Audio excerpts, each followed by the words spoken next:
Hello, everyone. A wild Ken has appeared. Wild Ken. Wild Ken. Welcome, everyone, to your Monday Night Classic Crack podcast. Yes, sorry.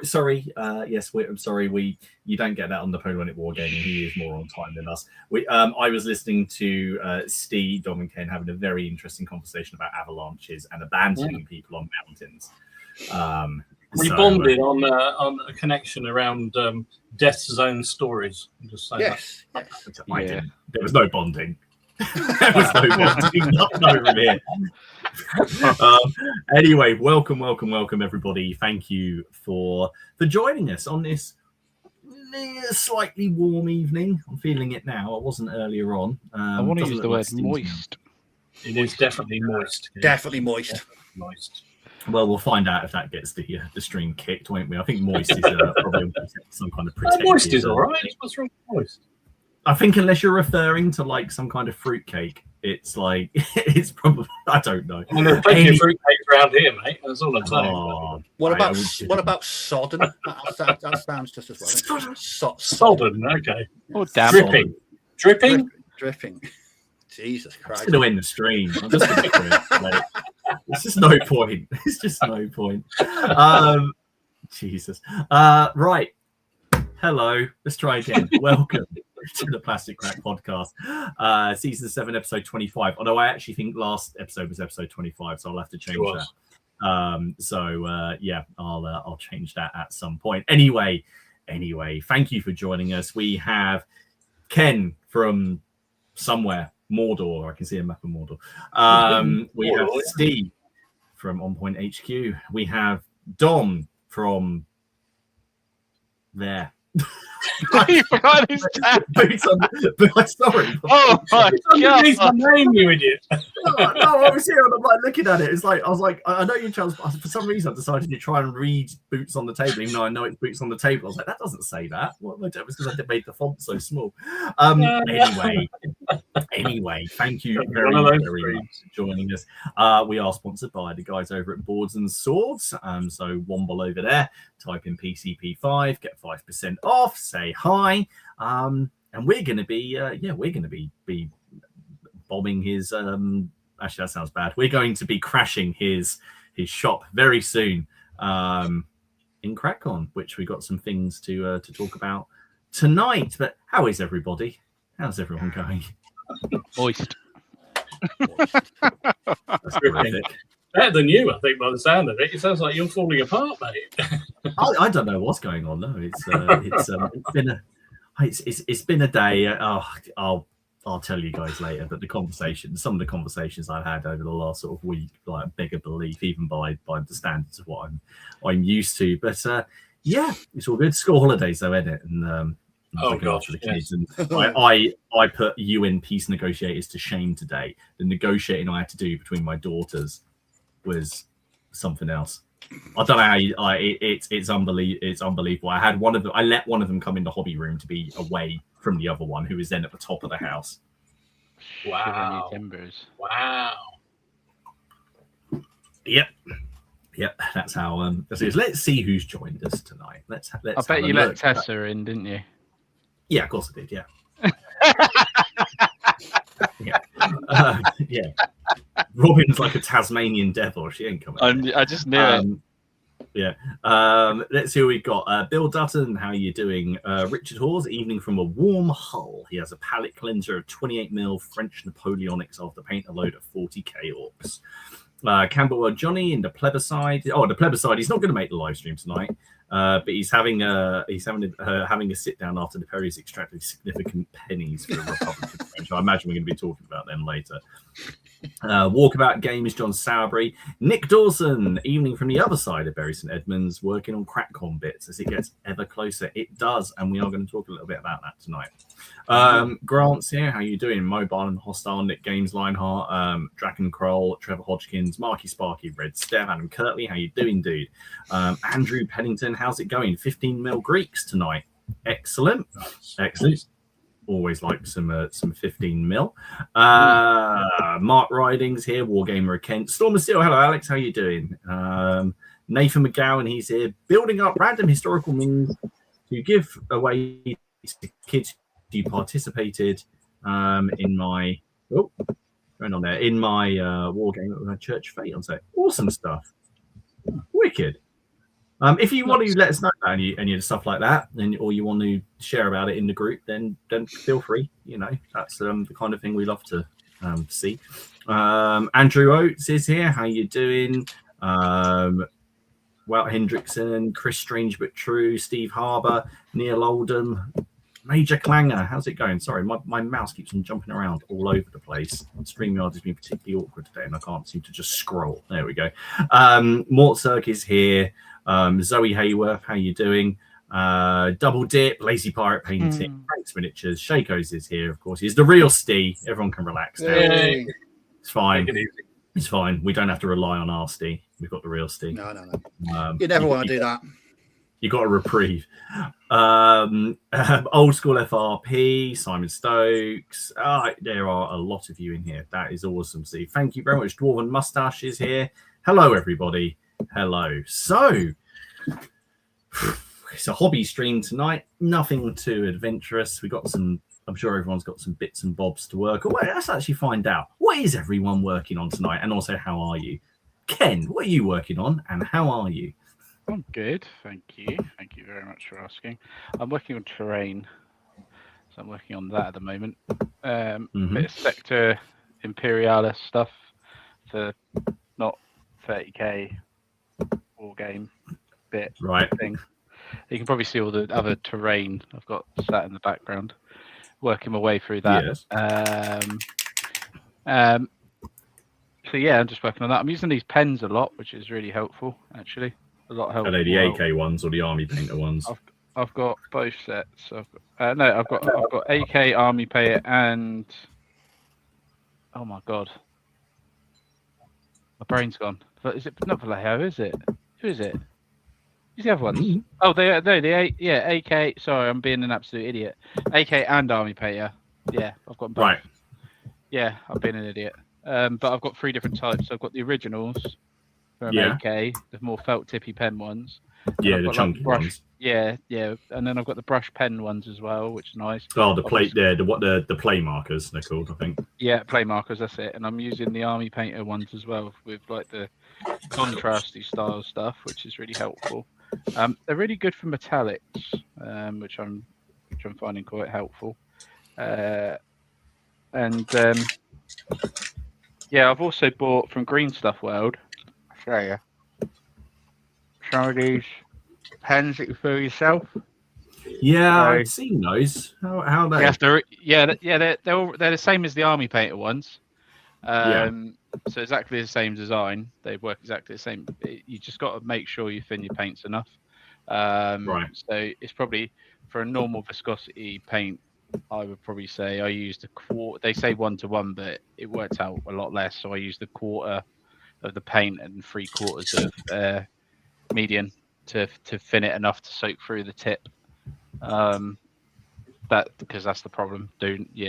Less is more, I think. Okay. But it's quite nice actually, because I've got a colour that, because they do, don't get me wrong, they've got plenty of colours, but sometimes you might want a paint that's got good viscosity, like a darker blue that covers a bit better, that naturally covers better, or a darker red that covers better instead of two or three coats. And that's what I've kind of done. They're working really well actually, and I'm finding it's keeping my motivation up, because I've done, as you probably saw, I did some stuff on the Facebook group, some other bits terrain.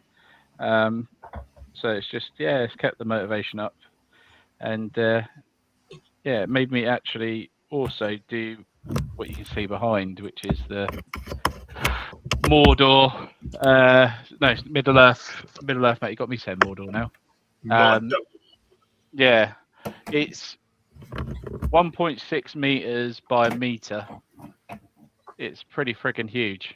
I had to build the frame for it.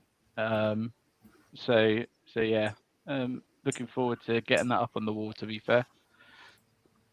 But that's kind of me for the minute. My pile of shame is not a pile of shame anymore either. It's only this terrain. And what's the other thing I've got in there? Oh, I've got the Witch King, the plastic Witch King, and Balrog, and that's it. What have you been selling now then? Nothing. I haven't sold anything in ages. No, you made me really think then. No, I haven't. No, I haven't sold anything. But I've got no pile of shame. You've always got a pile of shame. Yeah, I know. It's a weird one, isn't it? So I've so the printer's not been on, has it? So I've got a brand new printer that I've had for a year, the resin one that's not actually been working. Where it does work, I've got it all set up ready to go. I've just not printed anything because I know the second I start printing stuff, that's it. I've been printing terrain with the other one, but I've got not this CrackCon, but CrackCon 2027. I've got a game set up already with James Wilkinson and John, and we're gonna play Cold War 10 mil. So I've reached out to Stefan at Flank March. Been having a chat with him, and he's been really, really, really helpful, and he's given us some files to help us print some stuff off. So if someone gives you the table, you've got to lay it on for people to join. Yeah, didn't you tell him, Martin, that's going to be a follow? That's going to be hosting. Hosting. You're hosting again. Yeah, that's just playing it. If you want to do it, because that's why we do the one in March. That's it. Hosting. I used the wrong words. You know what I'm like. Words are important. Yeah, but for 2027, that's the whole thing for it. Awesome. It's going to be Nathan versus Warsaw Pact, and we're looking forward to it. It'd be cool. All right, excellent, cool, nice one. All right, okay then, Steve, what about you? Bit of everything really. So I'm currently working on a classic 1994 Chaplin, Awesome. 40k, obviously. What else is on here? A bit of everything. I actually remember that last year I bought those set of 5 metal Chaos Terminators from 1996. I've been intimidated by them because they're just so busy and they weigh an absolute ton. I managed to paint one over the weekend, and I'm quite chuffed that I didn't break my wrist doing it because like I say, it's really heavy. Some rebasing some more Chaos Marines. I've got another Chaos Terminator to start. I've been painting red on this this classic Rhino. It's a bit of everything. I did a bit of World War II stuff last week. It's just a smorgasbord of oddness at the moment. But I did pick up a box of the new bolt action Gurkhas at the weekend. No idea what I'm going to use them for. I had a bit of a chat with Darren in the Facebook group about them. And I picked up some of the heavy weapons box from for the German side. So we've got heavy mortar, medium mortar, medium machine gun, and Panzer Shrek. So yeah, it's a bit of a modern, not modern, new bolt action and old 40k for me at the moment. Interesting. But yeah, this Chaplin model is another model that I never owned when I was a kid, but now I can, and it's so nice. It's the guy's got half his face is missing. It's like half a bionic face. Cool. Yeah, it's an absolute classic. So yeah, I'll be planning on another excursion to eBay soon to have open wallet surgery on picking up some more second edition stuff. But that's my plan moving forward. Awesome. All right then. Well, Dom, what about you? What you're working on, and what have you been working on? Tonight, I'm prepping figures tonight. Actually, I'm just working through. Don't know what maybe do it, but I was just looking on the shelf and I saw some of the Beowulf figures that I collected. Specifically some Old Glory British guns and gun crews.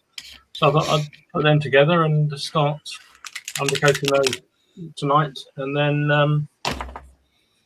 have a go whacking some paint on them, and then also found some more tribesmen and explorers for Congo. So which I forgot and I bought. So I shall base those up as well and have a go at those. So yeah, it's been a real eclectic kind of, again, another phase of just real mixture of stuff I've been doing. was looking back at some of the stuff I've done the last couple of weeks, and it's most bizarre. So I can show you some of the stuff I have finished, though. So I finished off. I bought a bag of the Victrix foot sergeants some time ago, as much as anything else, to find out what they look like and see whether I like them or not. And I like them. I did mention this on video, and I'll say it again, and I'll probably get as much angst as I did last time. I don't like them as much as the Wargames Atlantic ones, personally, but I do like them. So these were what was left. I put them together last week when I was up in Ludlow, and I thought, well, I'll paint them up. So I've done them as a sort of massed unit, which I'll probably use in Bruce's in Ireland. I think they'll go in those armies because they'll fit well enough in there. And I've got so many foot sergeants, I don't really need them for Baron's War. So yeah, they were fun to do, and just a real mixture of heraldry and emblems on the shields, just because I wanted to make them colourful. So that's why I did it that way. So yeah, quite happy where they come out though. It's another unit for that. I told you it's quite eclectic because then I did some animals. Oh, nice. Oh, nice. Well, nice. Apart from the sheepies, I tried everything to get rid of those bloody lines down the joins, and it drove me insane. I mean, it looks worse because they're under a bright light, but which ones are these? Who made liquid green stuff? Liquid green stuff, mate. Yeah, liquid. I should have used the liquid green stuff, but I'd already assembled them and stuck them together, and then I wasn't going to put the proper green stuff in and then mold it in. No, because these things will rarely ever see the table. But I just had them in the stash, so I thought, well, I'll paint them up. So anyway, they're done. Who are they by? They're War Games. No, Warlord Games. Those are plastics. Yeah. Okay. So, yeah, so that was just something different to do, and finished off the other. I was saying last week I did the Traitor's Toll thing using the different sprues. So this was one of the figures I had left over that I hadn't really decided what I was going to do with it, because it just didn't look anything suitable for medieval Baron's War. So I just did him up. I went full Landschnick, so he's got a halberd over his shoulder, and he's he's going to be an officer, obviously, because he's pointing. So I think I'll probably work him into my Italian Wars force. He's awesome. But just to get him done and finished. And then the other thing I finished, I told you, it's a real mixed bag. I did a whole load more pike and shot for my 15 mil. Of course you did. So when I finished that 20-day project, I had I thought I had enough musketeers left for a couple of units, but in the supplement for pike and shot, you have to have 1 unit of pike and 1 unit of arquebuses or muskets. So I bought some more pike, so I can have another couple of units of mercenary ones. I've got another pike unit on the painting table, which I'll finish off at some point. So that will give me 2 more mercenary units for that army, which will be good. So hopefully they'll see the table soon. I haven't had any games for a while, so hopefully I'm going to have a game this weekend. This Friday. No, actually, we're going to try. We're going to try the new samurai rules by, I think it's by Osprey. And Paul down the club, who I play with a lot, is really into samurai stuff, and he picked up a set, and he said, so we said we're going to have a playthrough of it and see how it plays out. I don't know, it could be interesting. He seemed to think they got something to them, so I'll trust him. So I'll take my old samurai along, and we'll see what happens. But probably get very lost in new set of rules. Yes, another new set of rules. But I'm resisting. I'm being very good. I haven't bought them yet. I'm going to see how they play before I buy them. If you well, actually, you don't know. I'll ask you. I'll ask you later. Okay. I mean, no, it's good to be varied. It's good to exactly.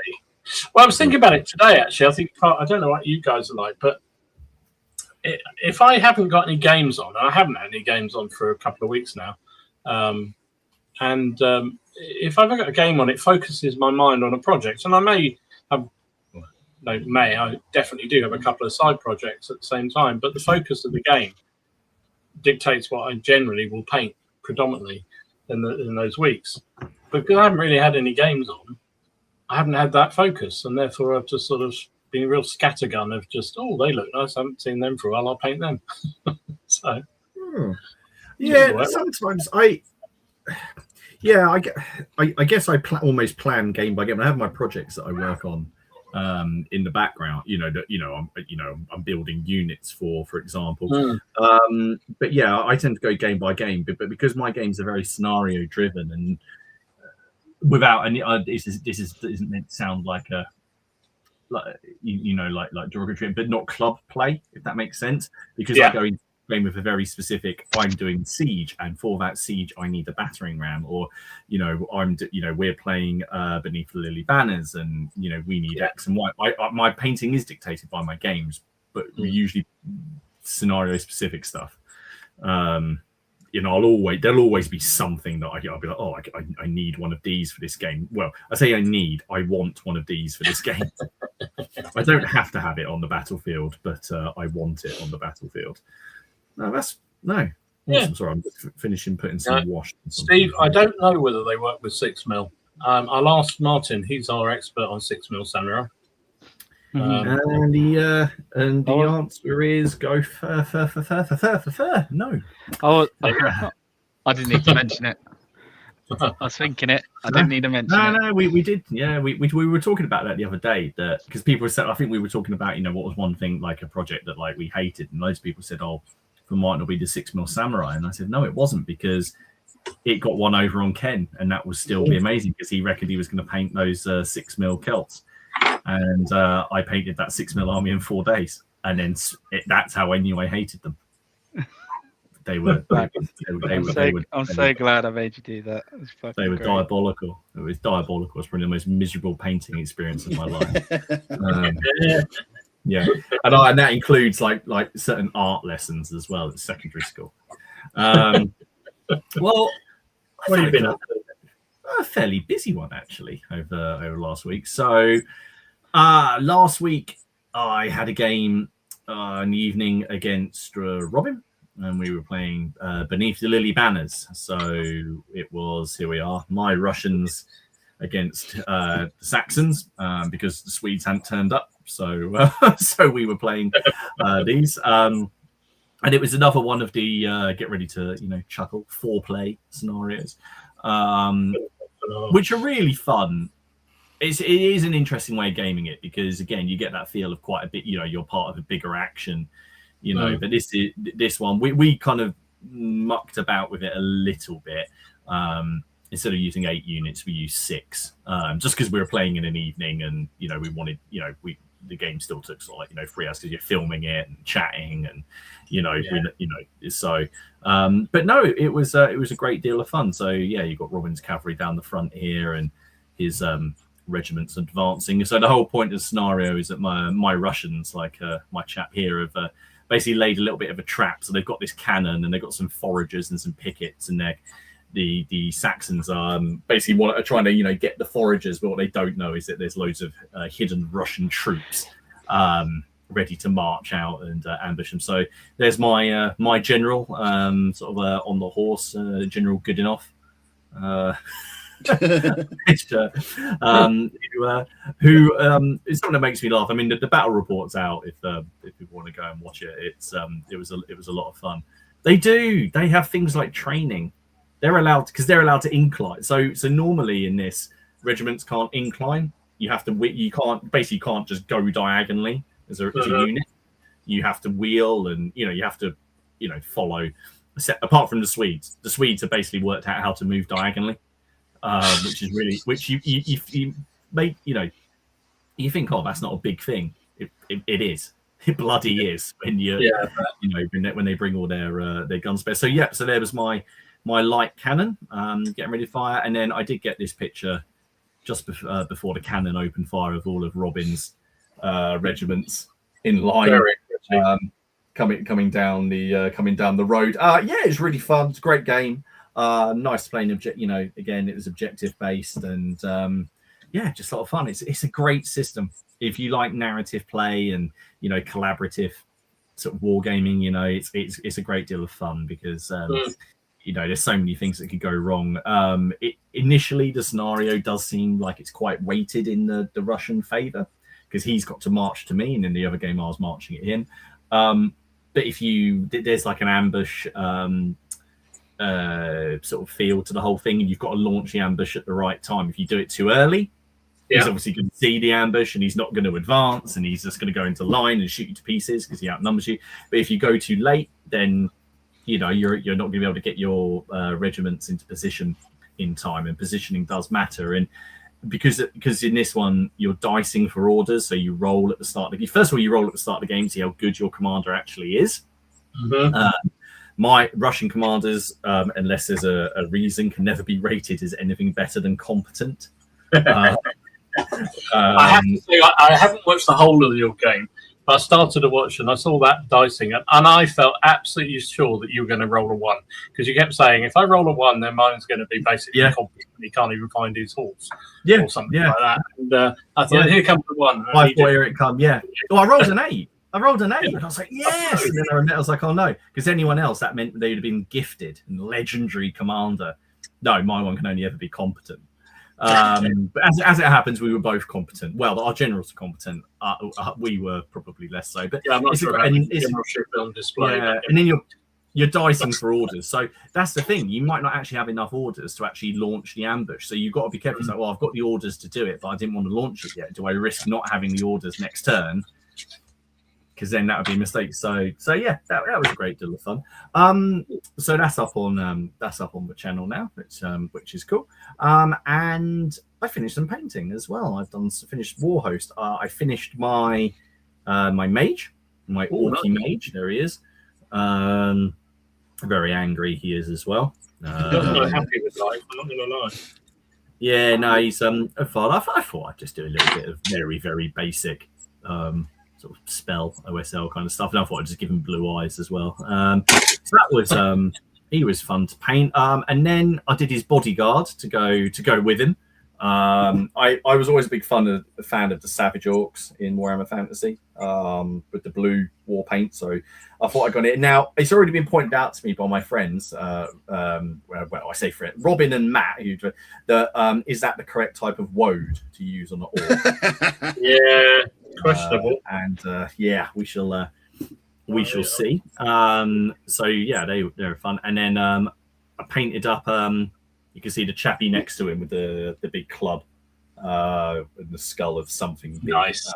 So we're going to be playing another game soon. And in this one, I think we're going to go with the idea is we're going to make the mages actually the generals and do them as level 3 mages and have like a battle of the mages kind of thing. Oh, nice.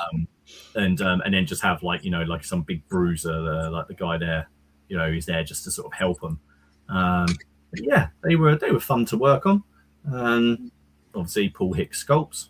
What's not to like? Yeah, I love him. I do really like. I do like this guy. I was sitting there trying to work out what to do with him because I realised essentially his clothes are made up of people's faces, which you can see on there.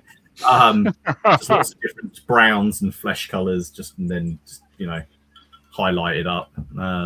Yeah, I was pleased with how they came out. So that's what I've been up to, and I'm just currently undercoating a bunch of sort of scale mail and stuff. So, and I've just got it all over my hands. So yeah, it's all going very, very well.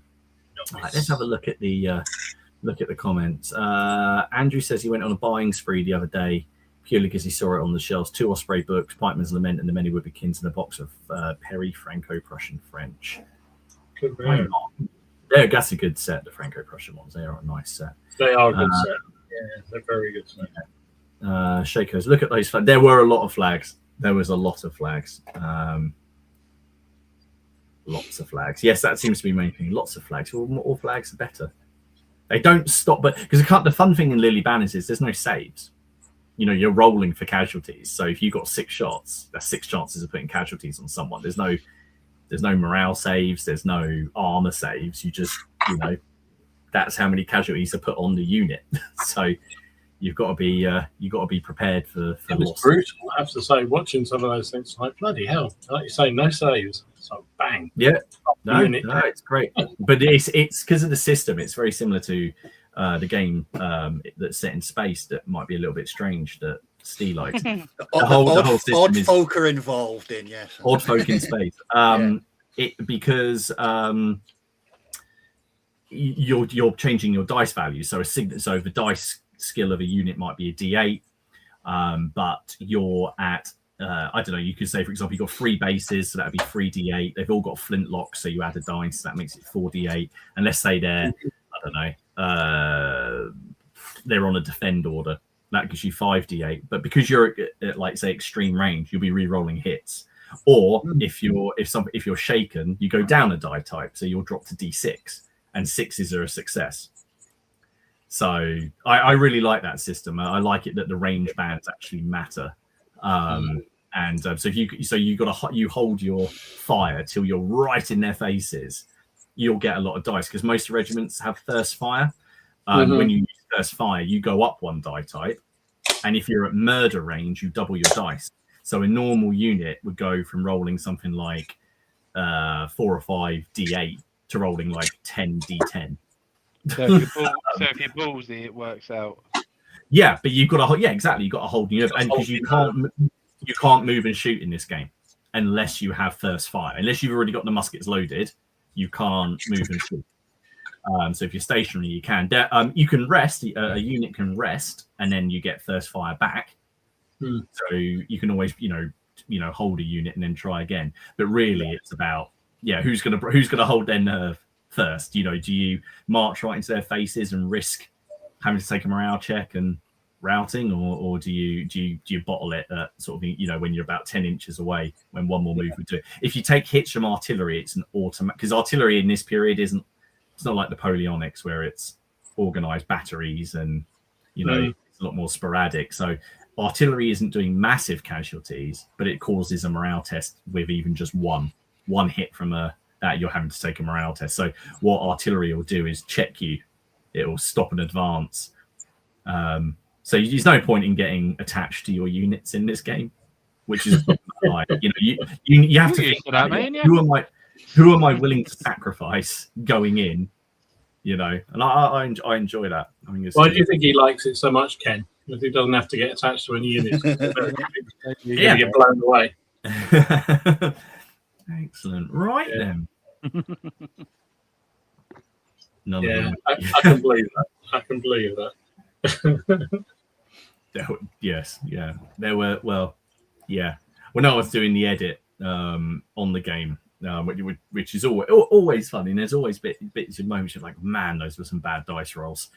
You're like, how am I going to make this? And they were both of us. There were some atrocious rolls, absolutely atrocious. But yeah, good fun. I encourage people to give it a bit of a. Yeah, I've started watching it today, and I'm going to finish it tomorrow probably.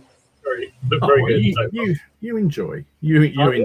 We'll be playing again, and I'll be using or one of us will be using the Swedes that I bought off Paul Richardson. They're beautifully painted, and also because we want to have some competent troops on the battlefield. And the Swedes, you know what to do with competent troops. That's the thing. Well, they just govern us. Remember, the Swedes get a +1 for just being Swedish, and they know how to move diagonally, which is, the shocking. Game. Yeah. Wow. Oh dear. So, I think I might as well do this now. So we've been bugger wait until the new section. So we've been doing a few things to do with good old CrackCon, which is fast approaching. So I thought we'd let people know. Now we have been receiving quite a few packages and things. So thank you to the people who are sort of sending the donations in. Please keep them coming. It's lovely. The charity raffle is going to be awesome, as it always is. But we're doing a couple of things that are a little bit different this year. But before I get into that, the first thing is, of course, from today you can pre-order your merch for pickup for those of you that would like it. Remember, we changed this last year, so if you order the t-shirts, and they will then be there for you to pick up on the day or the night before if you're in the Travel Lodge. And if I can remember, your name, Mark/Rich.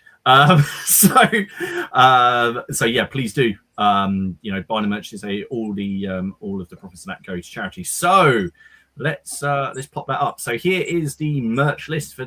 No, that's not. That's the stream list. Here is the merch for this year. So. We kept. You can see there is an additional thing in there, which I forgot to ask Dom for a picture of, and I can't. I'll have to. But we have the event T-shirts this year for our The Empire Strikes Crack for 20, same as last year. Just to remind you, here is the T-shirt for this year. There he is. Look, The Empire Strikes Crack on the front, and then on the back we have the name and the date. This is available in this color and in like a stone white color. I'll put all the details on this on the Facebook group. We then have the PCP dice, and here they are for this year. Here are our beautiful, almost lemon drop, sherbet lemon-esque dice. I can't. I like them. I will not be held responsible for anyone putting this in their mouth. Please don't put it in your mouth. Ken, please don't on our dice. I'm mature now. I've had a kid. There is no sherbet to be found in those dice.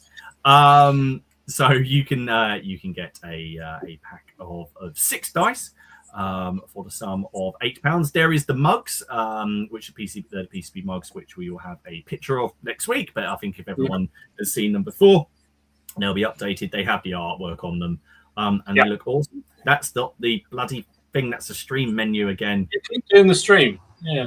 You're obsessed. Just not too much. There we go. PCP mug for a tenner.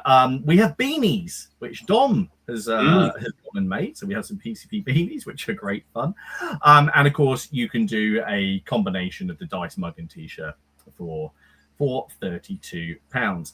Now last year we do have hoodies. If people are interested in them, let us know. We can do them.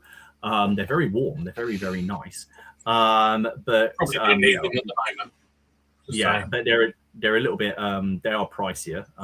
But people did buy them last year. So if you want them, they're about £40. Because they cost a bit more. But they come like this. This is what they would look like. So you got the ones with blue in the top, or you get the ones with orange in the top. And on the back, you've got, of course, the lovely artwork by Matt Klein of Caesar. Definitely not a Goth Orc, definitely not ATSTs, and some kind of musketeer. Thongs, they're for later, but we've got to find out which one of us is modelling them. Me. Oh God, there is. Let's face it. There's only one candidate. Where do you want me, Squire? I feel bad. Yeah, I felt I shouldn't have said that. I regret my choices there. That was that was deeply unfortunate imagery for everybody. Oh, crazy cat! You know it's 42, for goodness' sake. That's the answer. Fair enough.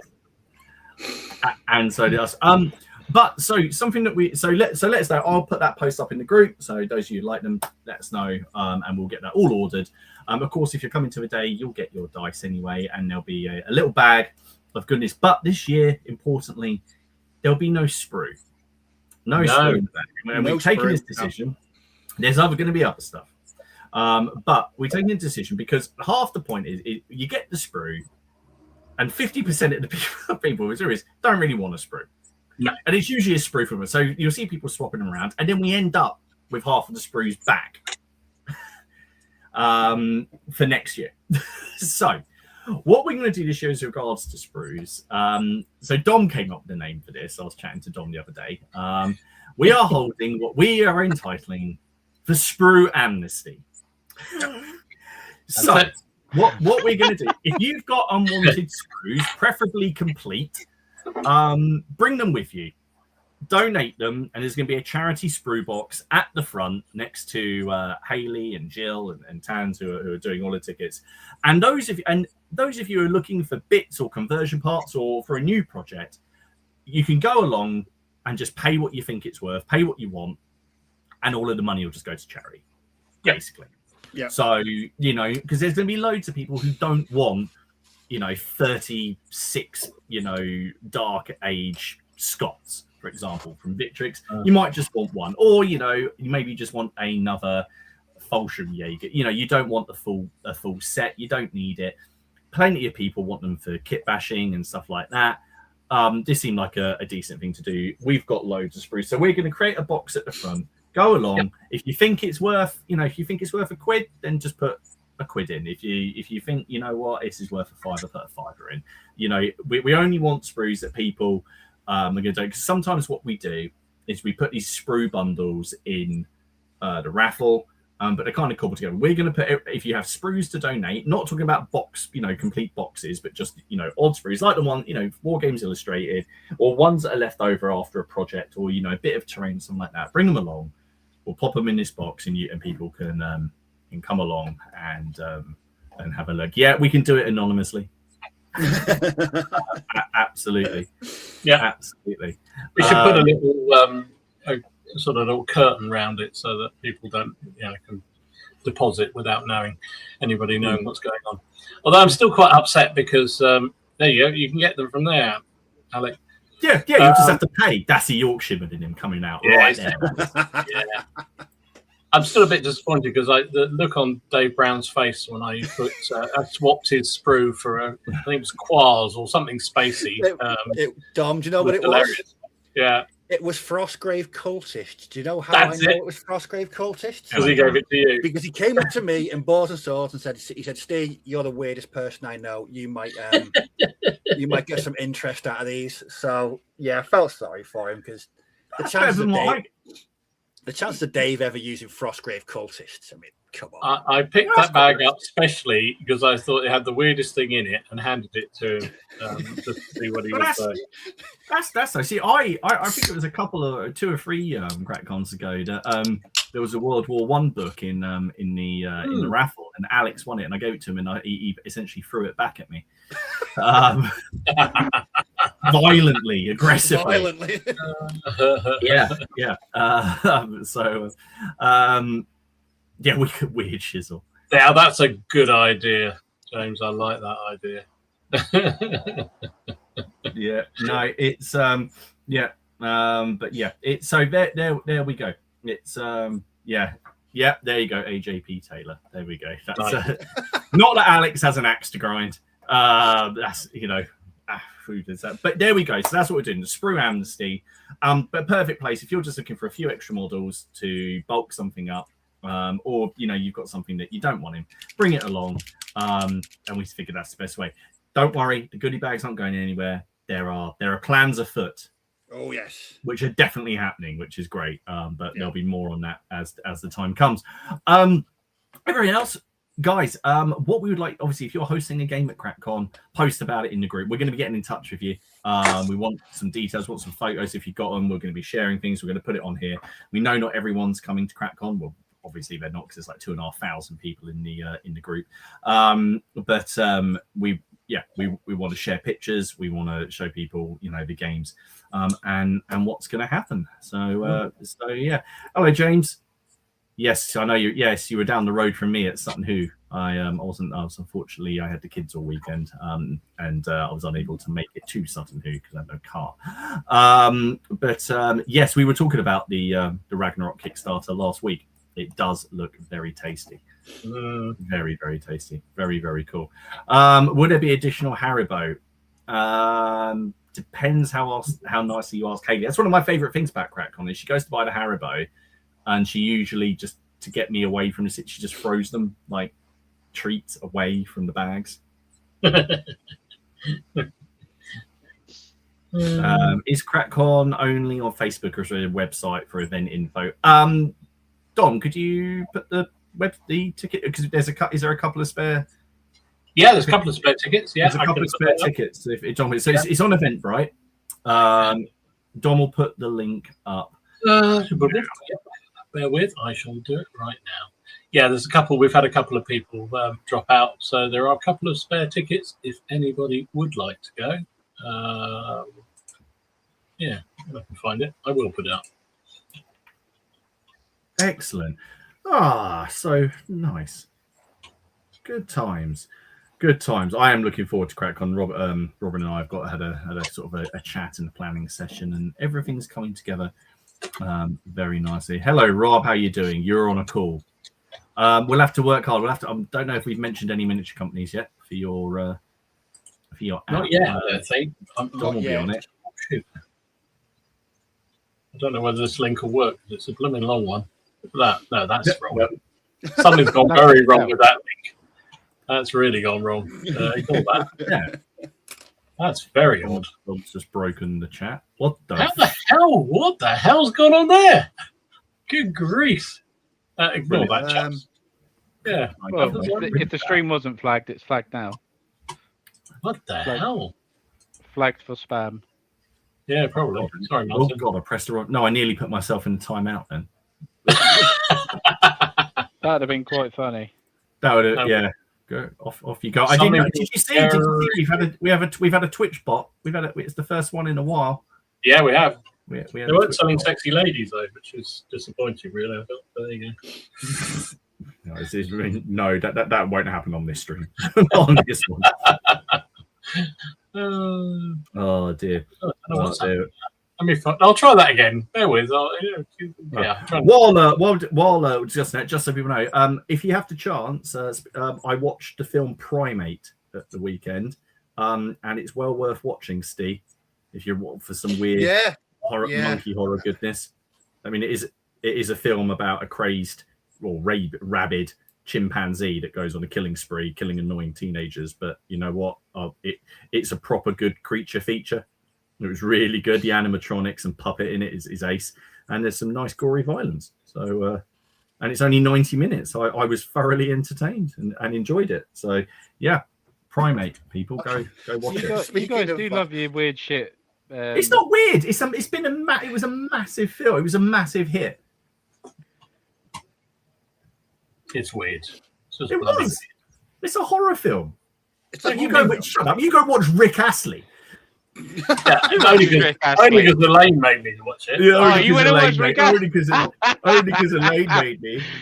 To be fair, I wouldn't. You telling me you didn't pop your foot along? Sorry. You did let me down, though, didn't you? You did let me down. You let everyone down, especially yourself. To be fair, I watched Fisherman's Friends, so I really can't say anything. There you go. Try that one. Did that work? That did. I haven't crashed the screen this time. That looks better. You know a film is shit when Martin directs his recommendations towards Steve. Excuse me. How dare you? Steve, when was the last time we updated Film Club? The weekend. There was quite a lot posted. Was it quite a lot? Yeah, I was watching Saturday night. There all the time. Yeah, Saturday night I watched The Long Goodbye, Last of the Mohicans, and then Blade 2. Blade, yeah. Do you know what I watched the other day, which was really cool, actually? A long war film, actually. Patton. Watched it again. I haven't watched it in years. I haven't watched that in years. I've not seen that in years. Yeah, it was really good. I thought it was really good. I do like a more of a story-driven, old-school sort of war film sometimes. It's quite nice. Obviously, Nuremberg's a great film. You guys must have seen that, surely. The Russell Crowe, the one with Russ Crowe. Yeah, I enjoyed that. I've watched that probably 2 or 3 times now. It's pretty good. Tell you a film that is worth a watch again is Master and Commander. I haven't watched that in a while. I almost put that on Saturday night, but I went for Last of the Mohicans instead. Oh well, I'll tell you what I watched on Saturday. With the whole family, and was speaking of Master, I did watch the new Masters of the Universe. Did you? Yes. I thoroughly enjoyed it. My childhood wasn't ruined. I laughed. I thought it was excellent. Yeah, I thought it was brilliant. I really did. I'd actually probably put it up there as one of the best films I've seen this year. I really would. Really? I really enjoyed it. I really enjoyed it because it didn't try and really do anything it wasn't trying to do. You know, It wasn't egging off the old film then. It wasn't trying to. It was egging off the TV series. Although Dolph Lundgren does have a cameo in it, which is ace. And awesome. they call it. There's a big callback to it, and yeah. There's nods to it. Yeah, I thought it was ace. I didn't go in there like sort of expecting to, there was my expectations were not subverted for some reason, and it was just a Masters of the Universe. Cool. Yeah, it was great. It was great. It was a really good, really good one that I've watched. Series wise, that I thought. Do you know how you warned me off of Middle Earth, the TV series, whatever the hell it's called? I hadn't even watched it. I can't remember. Oh, the Rings of Power. Yeah, that's it. You warned me off it, right? So I was a bit skeptical about watching any of the other Game of Thrones stuff with Song of Ice and Fire, but I've watched Hedge Knight. With Rings of Power. Oh, yeah. Night of the Seven Kingdoms. Yeah, Hedge Knight. That was brilliant. That was amazing. I thought that was better than Game of Thrones. I'd send away. I think it's the best one because it's short for a start. Yeah, it's simple. Not because my brain can't cope with it. It's a good story as well. Yeah, and you can watch it as a 3-hour long film because they're only half an hour long. Yeah, and there is a second series which would be cool, and if they all stay to that format, that'd be pretty smart because it would just be. Well, there's four stories. Yeah, in the Hedge Knight series that he's done. I think he said he was going to do 6 or 7. But yeah, I really enjoyed that as well. I'm watching House of the Dragon. I'm gonna watch. I am actually gonna watch that. I'm actually gonna watch it now. I'm gonna watch it because I was worried because I didn't want to get put off. But the director, I've got to admit, I was really impressed with how it was shot, how it was. Yeah, I loved it. I like season 1 of House of Dragon is really good, especially episode 8. Because it's got Paddy Considine. Paddy Considine is one of my favorite. I think he's a brilliant actor, and he shines in that. But anyway, wargaming. Obviously just the Song of Ice and Fire game. That's what I was thinking. That's what I was linking it around to. I wonder if they bring out minis. Does anyone play that Song of Fire and Ice? Yeah, still? I did. Every time I see it being sold off cheaply in stores and whatnot, I wondered. It's got a huge following. There's massive events and tournaments. I think it's pretty. I don't know if it's pretty big here. I know. It's. My friend said there was like a massive tournament. He lives in South Korea. And he said there's a massive thing there for it, and there's some pretty big YouTube channels that cover it, like solely based on the Song of Ice and Fire, and lists. When I played it as a game, I enjoyed it. It was just a good old-fashioned rank and flank game. Yeah, the figures look amazing. I mean, you like Steve's project. You need a new bank account to be able to pay for them because they're bloody expensive, aren't they? But nice. We had a guy years ago doing it. So that's all right. We had a guy years ago who painted them up. Do you remember? It was he showed his pictures up on the stream. What was it? Can you remember? Because he painted loads. I can't remember. Yeah. There's someone on the stream at the minute who's building up, but using Perry War of the Roses and 100 Years War figures to do it. It's a very. I mean, what I quite like about it is you buy a unit and you get the 20 models, where it's in it. You get the movement tray and you get the stack card, and you kind of get it all in a little neat package. Which is always fun. Handy. Yeah, you haven't got to go out and buy extra. That's always nice. You get it. You're paying, getting the whole caboodle. Yeah, I like that. I've got time for that. It'd be cool if they. Because I don't know much about it. You probably know more than me. Did they do the characters in it, or is it more based on units? It's got this it's got quite a fun off the table system in it, which is so first of all, it's based on the books, not on the TV series. Okay, there is a Game of Thrones TV series game which was made by Night Models, but I don't know if that's still going because Night Models obviously have had quite a few issues with Batman and Harry Potter, and I don't know if the licensed Game of Thrones thing ever really came into anything. But this is based on the novels. Yeah. So it's quite cool because all of the armies, like the Baratheon soldiers, have all got like stag, like antlers on the troops, and they're all quite chunky and got warhammers. And the start, it's very cool. Everyone, there is a distinct feel to every single army. There are mercenaries in it. There are a lot of units. If you want to be the Targaryens, obviously they've got dragons and Dothraki and stuff. But the way it works is, yes, you do have the characters, and they're like unit attachments. So you pop them in the units, and they basically make a unit better and give your unit extra abilities. But certain units, you have off the table ones. So you could take, for example, Tyrion. If you were doing a Lannister force, you'd have Tyrion and Jaime. Jaime's is a commander in the battle. He's a combat. Okay. But you would have Cersei. So you'd have Cersei, for example. And off the table, there's a thing, and I think it's called the Small Council board. So on your turn, you can choose to activate a unit on the table, or you can activate the Small Council. And so, for example, you could place Tyrion on a certain, like the Master of Coin, and that would let you recruit something or do something. Or you could place him on like the Master of War, and it lets your unit do a little buff, But at the same time, do you want to do that and forgo attacking someone or charging someone? So there's little off the table things you can do to affect the actual battle, which is quite fun.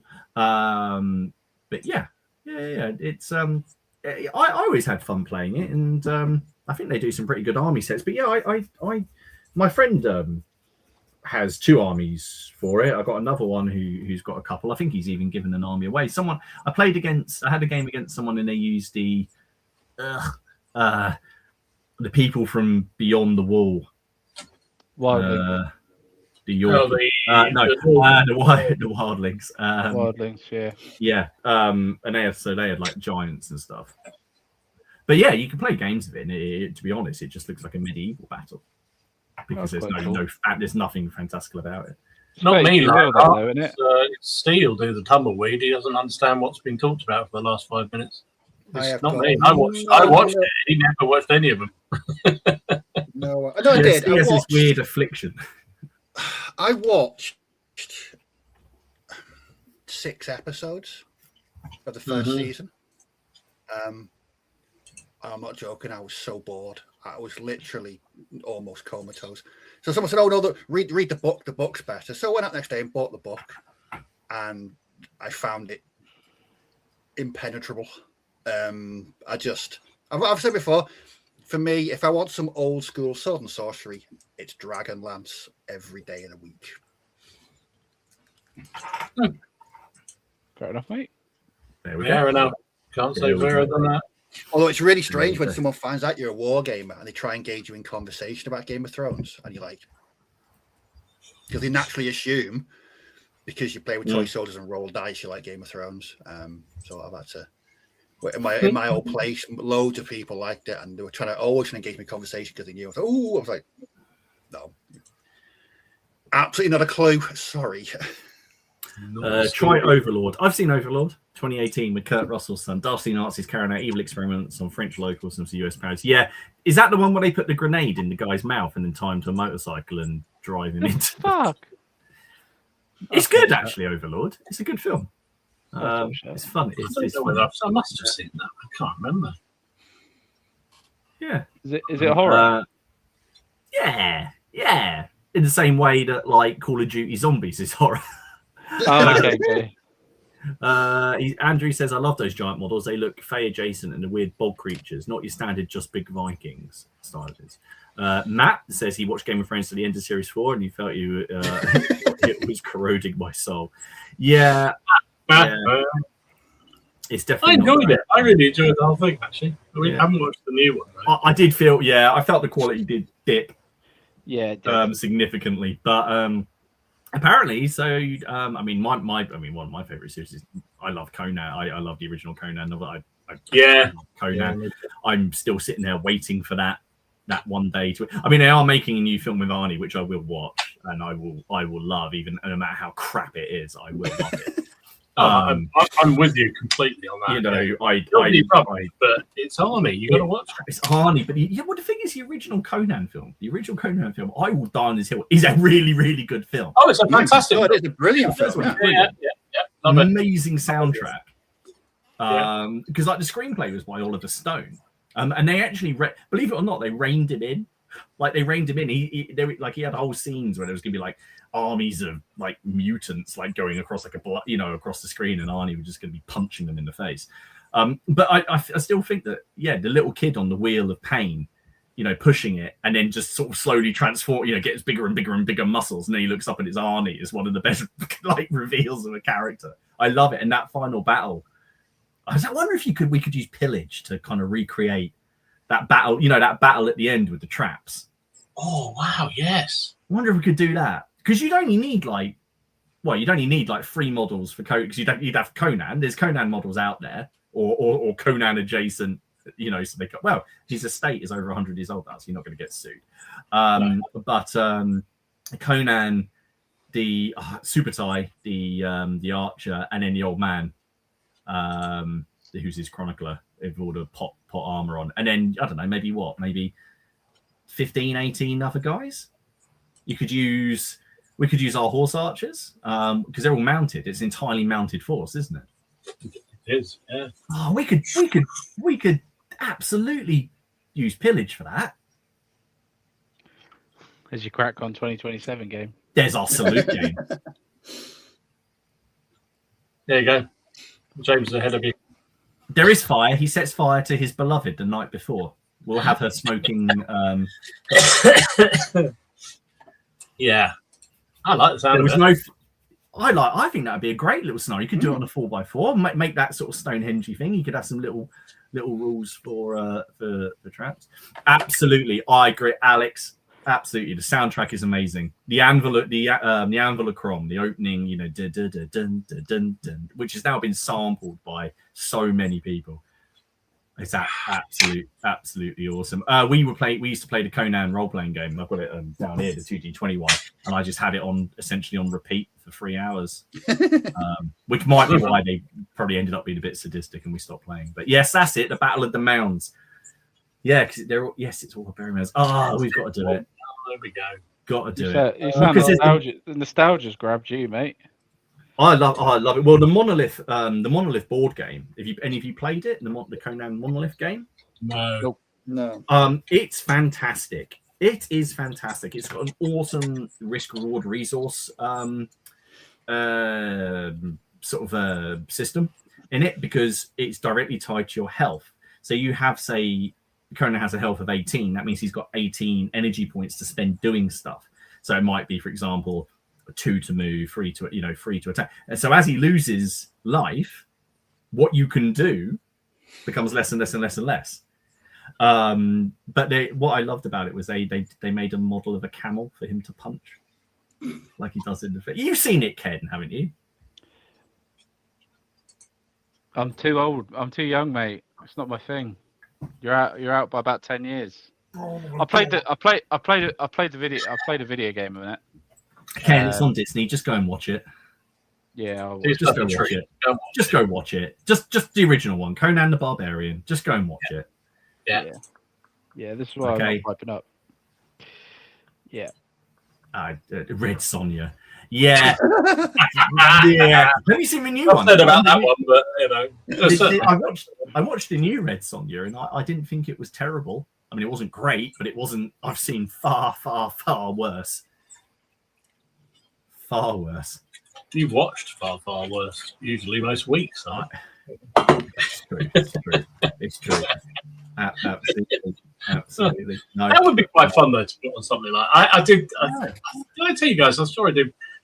One time, I think when we talked about Conan, and Steve, you talked about the big compendium you can buy of all the books. Oh yeah.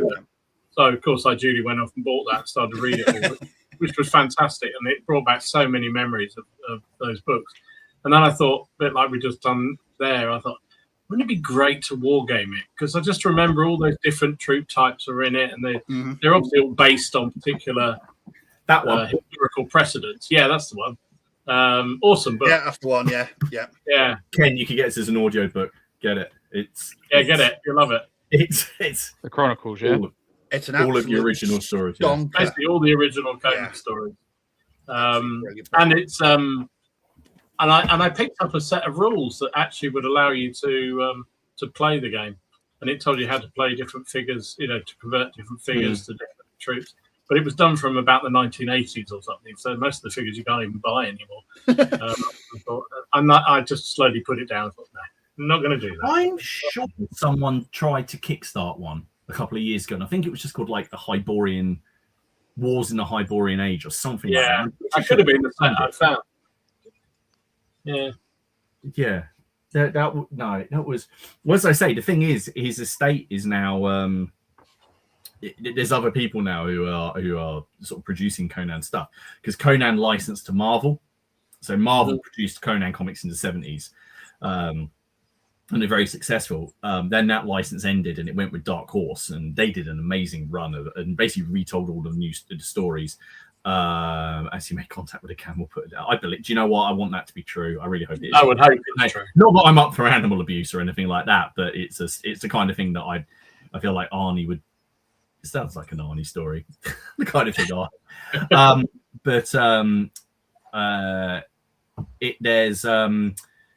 I was going to say. There's a book. There's currently a series of books out now at the moment, just called The Cimmerian, which are essentially Conan, but it's by a French or Spanish author, and they're retelling the stories again. But in the back, I think I've got the first volume. So you get this graphic novel in it. It does a brilliant job telling it, and then in the back they've just got the complete print of the story as well. It's lovely. Oh, cool. With each of them. So that'd be good. So that would be awesome. Yeah. Yes, he does. They do the Solomon Kane was an awesome film.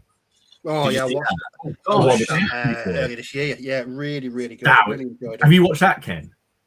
Solomon Kane. Solomon Kane. Sorry? A couple of years. Well, no, about 10 years ago. 10 years ago, yeah. I might have done, but I can't remember the name. What's it about? Look, it's just Solomon. It's set in the English Civil around about the time of the English Civil War.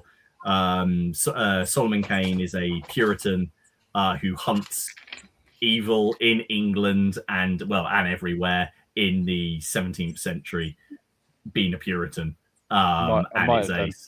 He's condemned to hell because he was a pirate, and the Grim Reaper is sent after him, and he basically says no and beats him. And that was awesome. That was good point. Yeah, that's true. Good point. Yeah. Yeah. That was a brilliant film, and there was a board game. Monolith did a board game for that as well, fairly recently. There is a new Conan role-playing game out at the minute, which Monolith have made because Modiphius chose not to renew the license. So so they sold off all their 2D20 stuff ridiculously cheap. So bought a hardback RPG books, and the postage costs more than the books. I've got all of them down there. They're beautiful books. I've never backed a Kickstarter so fast as when I saw that they were making that game. Even quicker than your film about the big Todger man. Oh, yeah, that's funded. It fully funded. That's happening. I think they were a little bit amazed. Yeah, I did send him the clip that you put online, which he greatly appreciated.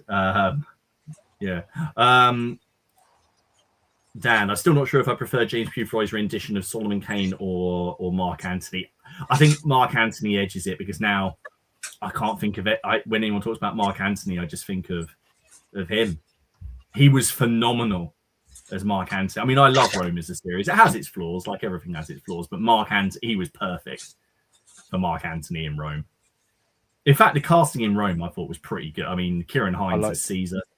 I liked Rome. Rome was good. That was good. And it didn't, I mean, I know they cancelled it before, because it was meant to have 4 or 5 seasons, and then they decided to end it after 2. But in my mind, it's 2 just really good seasons. Yeah. I can watch that again and again and again. Yeah, it was good acting. It was really good actually.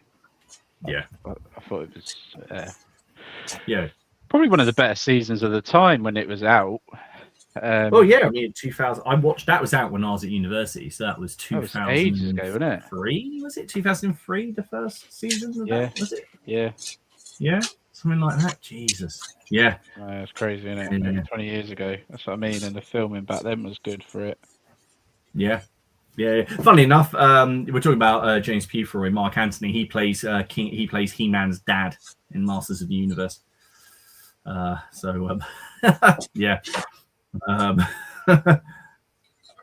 He-Man's dad. Bloody hell. It is. Oh bloody hell! We're getting on tonight. Well, look, it's time for the news. It's time for news. Already? So let's. Where is he? Where is he? Here he is. Now for the news. But think, can you really afford this? Especially the weird shit. I mean, there's a horror film right there. Right there. News. Dom, do you have news? Do I have news? I do have some news, yes. Hang on. Here we go. Here we go. A couple of new characters. These were Great Escape Games. Were showing off some of their movie characters. I just think it's just brilliant. Was this Great Escape? I thought this was Empress. Was it? Yes, it's Empress. Oh, it's Empress. Sorry. Yes, it is. You're right. Absolutely. How could I? Yeah, you're quite right. I love that one. Because it was a cowboy. It's Buster Scruggs, isn't it? Yeah. Yes, you're right. It is. Sorry. Quite right. That's Buster. Yeah. Look at that. I've seen that. The Ballad of Thingy. That's Buster Scruggs. Yeah. So really, really good figures. Look lovely.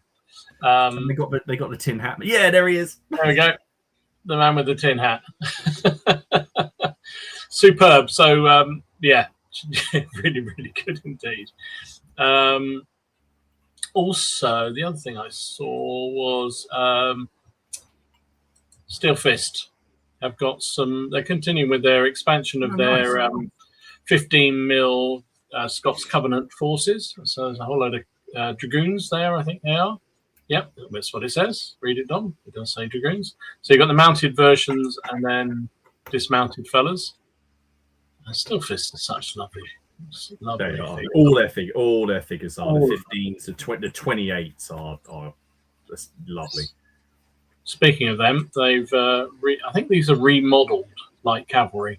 Nice. So there's I don't think they're completely new, but I think he said they're replacing the existing codes that were there. So you've got two new versions of the light cavalry with lances. Lovely, really, really nice figures. A little on the pricey side, but it is what it is. But they make a nice sort of bonus to your army. But also, if you do it in bulk, so when I did the militia, I used the peasants from the Plastic War Games Atlantic Barons War stuff, mixed them with the German late 15th century peasants and the heads, and actually it made it quite. And basically, I did the whole brigade for about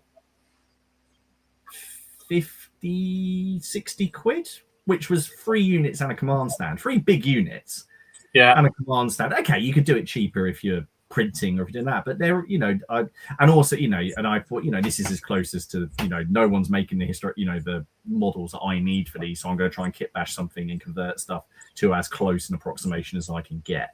But they are lovely. No, I agree. I think I've got loads in the various armies of mine that work. I think they're really, really good. Tablehook General. Hello from hotter than Hades, Texas. Hello. We thought it was warm here, but it's probably blistering out there. Isn't Texas where Robert E. Howard was from? Isn't he from Texas? Robert E. Howard? I think he was. Yeah. Yeah, I think you might be right. Author of Conan and Solomon Kane. Pretty sure he is. Yeah, absolutely right. Sorry. Other thing I saw was Eagle miniatures. They've shown off these. This is a charity sort selection they're doing. I think it was for British Heart Foundation. Someone correct me if I'm wrong, or maybe it was Cancer Relief. Sorry. Anyway, if you go on the Eagle Miniatures website, they've got this British Command Group, and I think they're half priced, half what they would normally be, but all the proceeds are going to charity. So if you want a little vignette of British Napoleonic infantry, I'm looking at you, Steve. Just really looks nice, and I always approve of charity figures. Always a good thing. Other things I saw, Wargames Atlantic announced some new plastic figures are coming out. I think they said the end of the week, didn't they? So villagers, dwarves, and elves, I think was what they was described as. So there are a few pictures on the website of the collection there.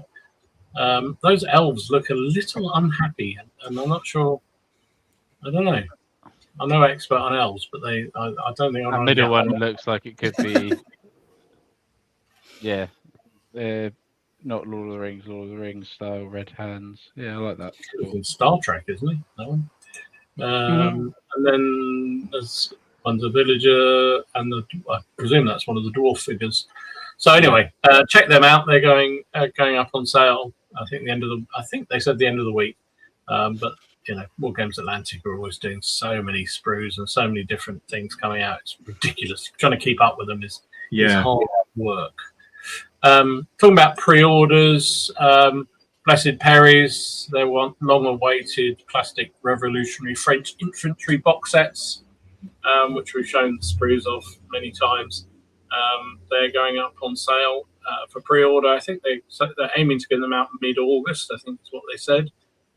So as usual, they do a multi-box deal. If you buy the 3, you get a young Napoleon. There you go. So check those out if that's your thing. Obviously, I will not be buying any of those.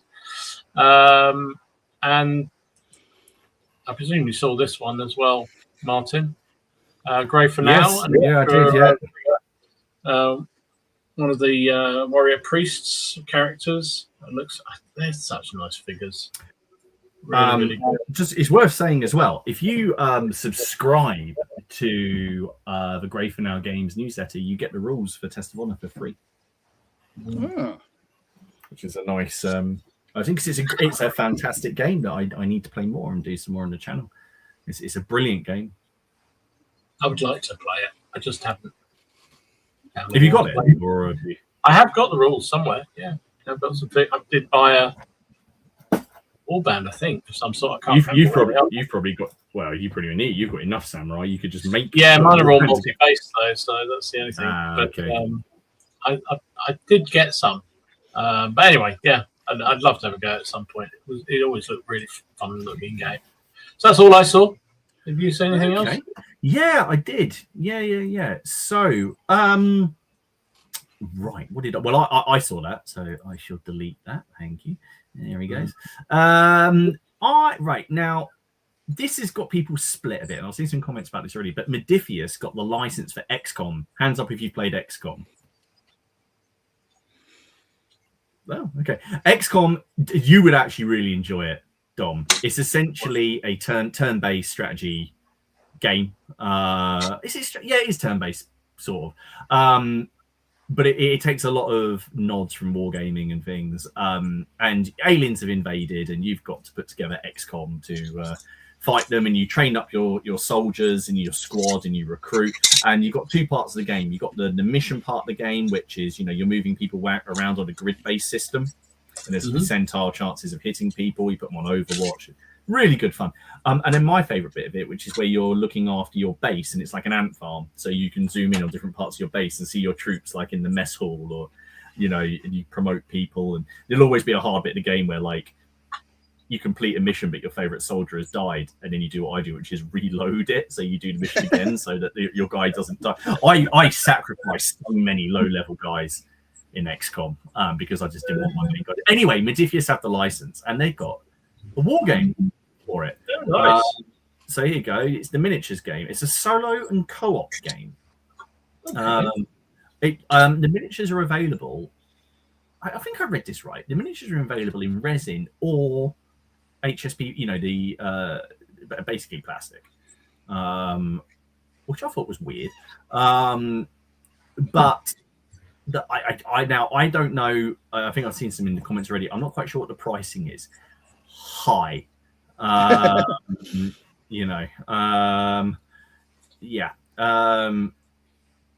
Yeah, I quite like it that the aliens are greys, like grey aliens, like typical, Area 52 kind of things. Yeah, it was a good thing. Dan said that was it, and that was it. Enemy Unknown. That was the main one that I played. Peachy's reviewed it. The minis are from the most recent game, which I understand, but I did prefer the classics. Maybe they'll produce some more, maybe. But yeah, so that's on the horizon. It's put how much, but it's tempting. How much is how much? Can you let us know how much is, please? Because I didn't look, which I probably should have done. And then the other sort of big, is it big news? The other news is, of course, Victrix have finally announced this and shown it, the contents of the Pillage intro set. Oh, yeah. And they've shared this, which shows you everything that you're going to get in the box.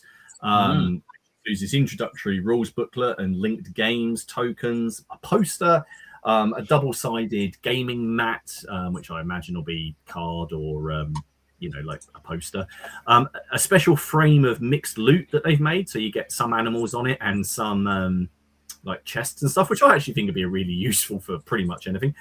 You get a full plastic house to build and loads of wattle. You get more fencing than what you can see there. You get like a whole frame of it.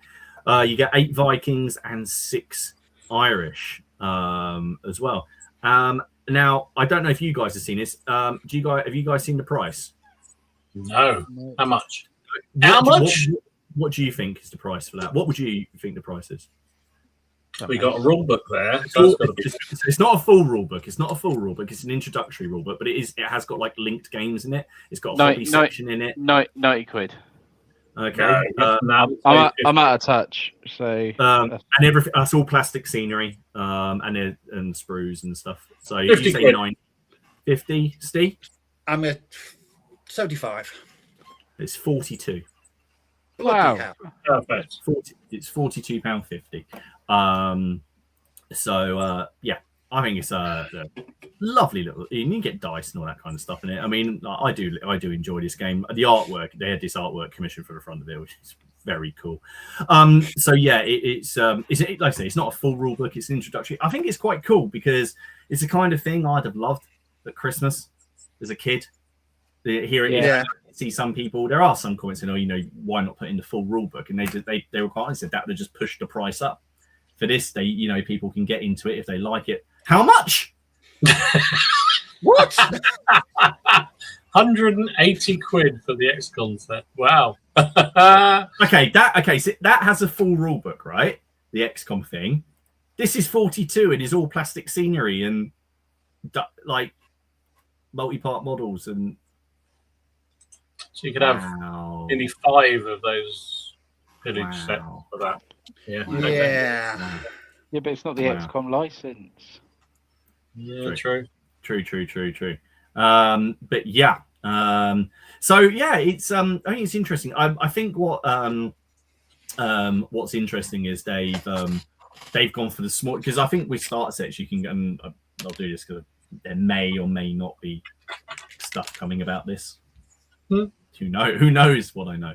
But I think you can go 2 ways with start sets. One, you do one where you get fairly big forces, you get a full rule book and everything else, but pricier.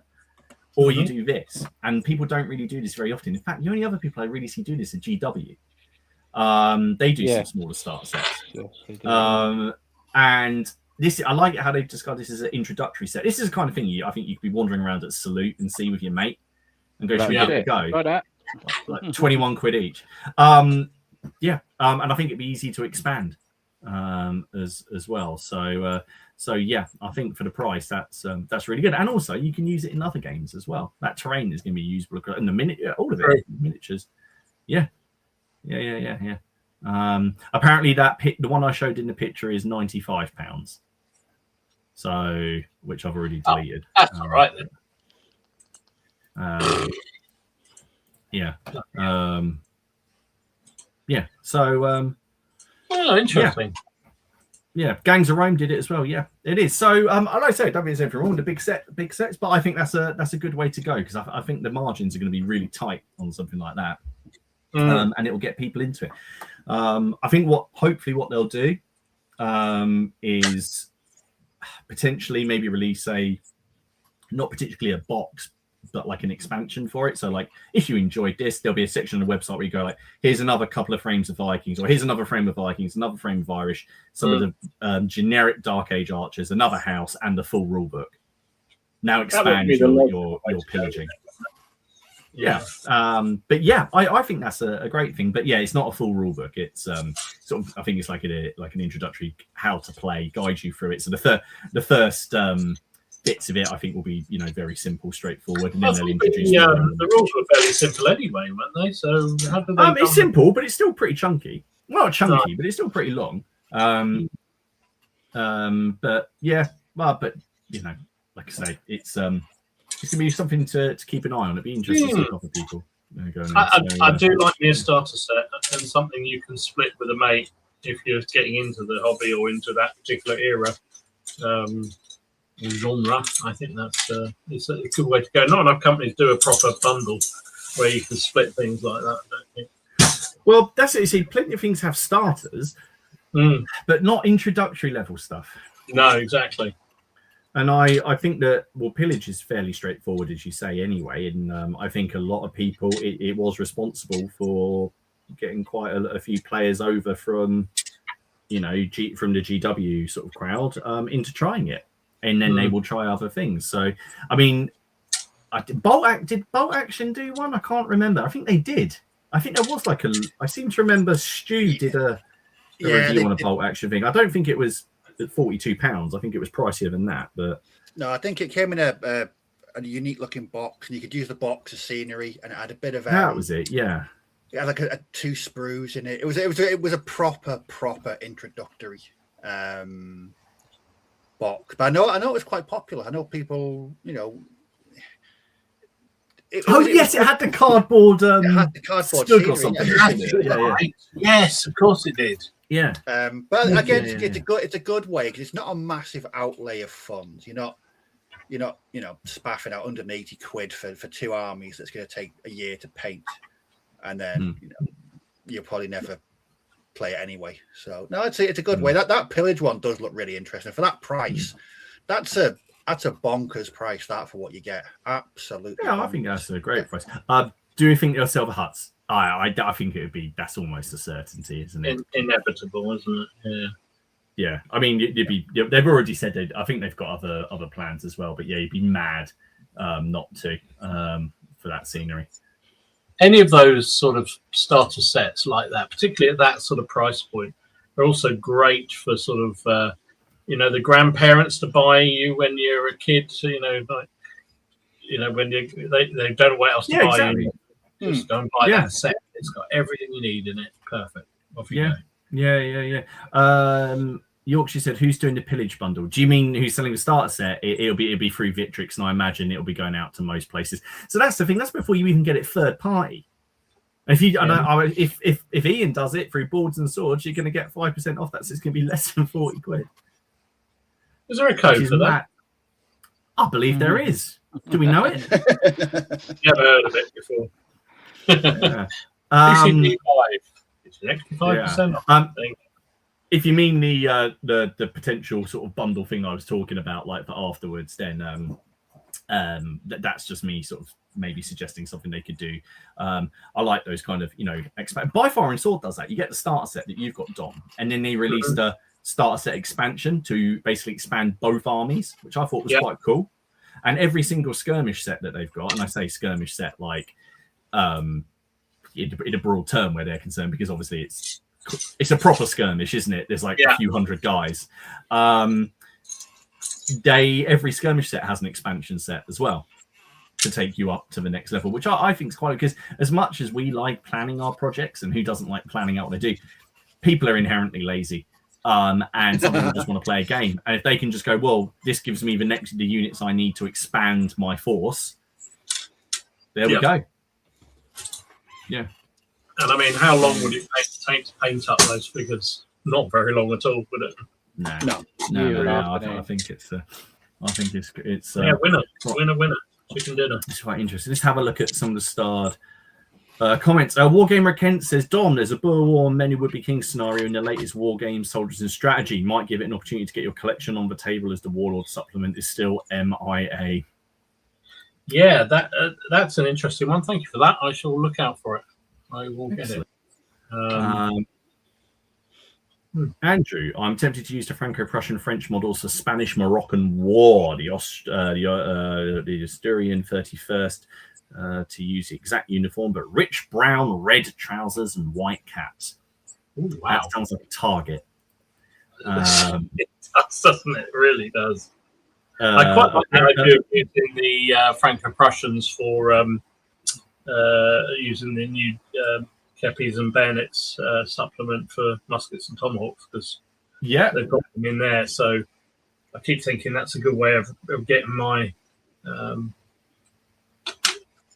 Franco-Prussian figures out and actually get them used.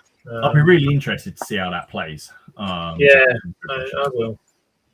Yeah, I think that would be very, very interesting.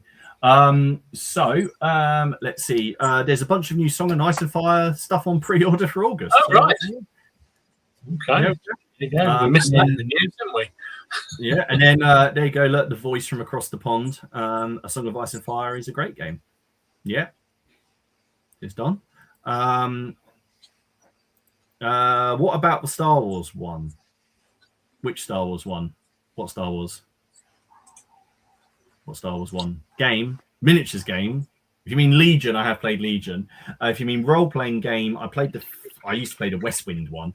Then I played the Wizards of the Coast one, and I sold that for a pretty penny about a year ago. And I tried to play the Final Fantasy Flight one, but I nearly had a seizure with all the different coloured dice that I was having to roll, try and work out what was going on. It kind of, the system that was in X-Wing, Steve. Yeah, it kind of took that.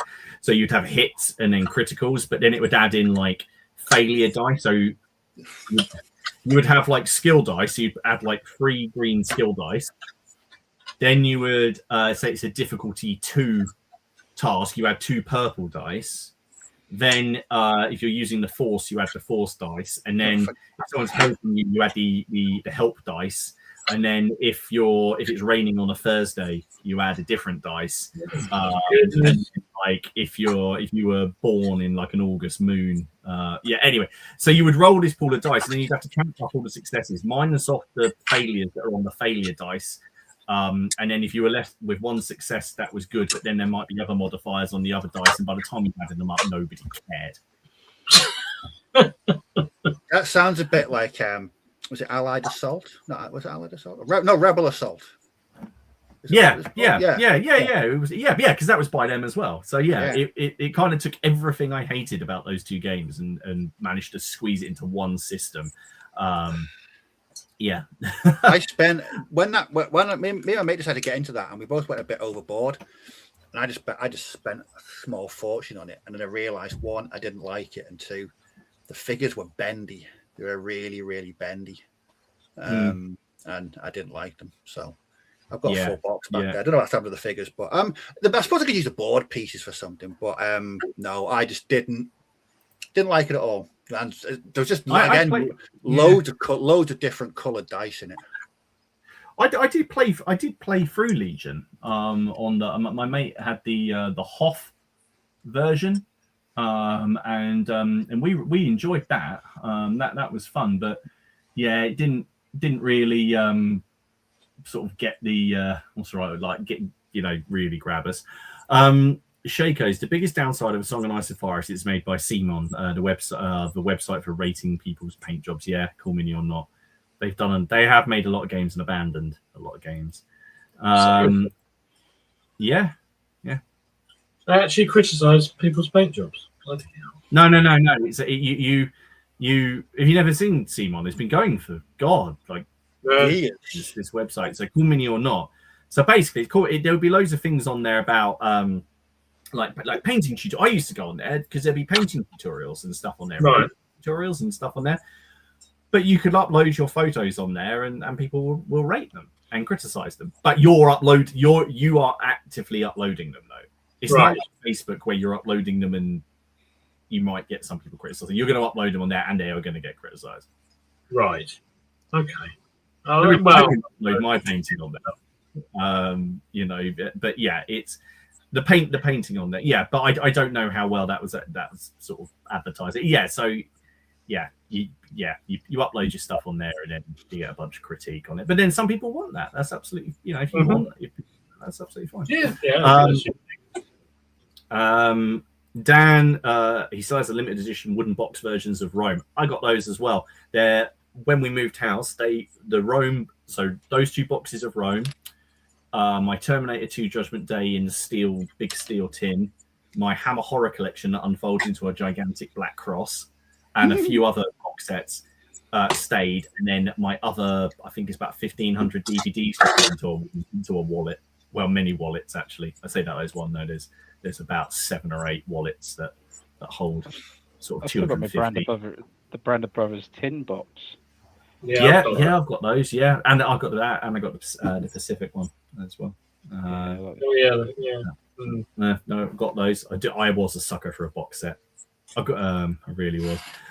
Robin, I'd argue about you being lazy, but I can't be bothered. Fair enough. Right, let's have it. Oh, Shatterpoint. Talk about Shatterpoint. No, I haven't played Shatterpoint. That's the one with the 54mm models, isn't it? Or 45, whatever they are. The models look cool. From what I saw of it, people were enjoying it. But haven't they abandoned supporting it already? Hasn't it been out? I think they're done with it. But it's not. It's just like a legacy game. So they still sell it, make it, but they're not doing new stuff for it. I think. I quite like some of the mechanics that are in it. But yeah, it's another game. Not got the time. You guys will know this. Is Song and Ice and Fire 32mm? Yeah, 28. Yeah, it's bigger, isn't it? It is bigger. Yeah. Because the mountain, Gregor Kaglet, he's like this big. He's massive. Oh wow. He's like 45mm. He's huge. That's cool.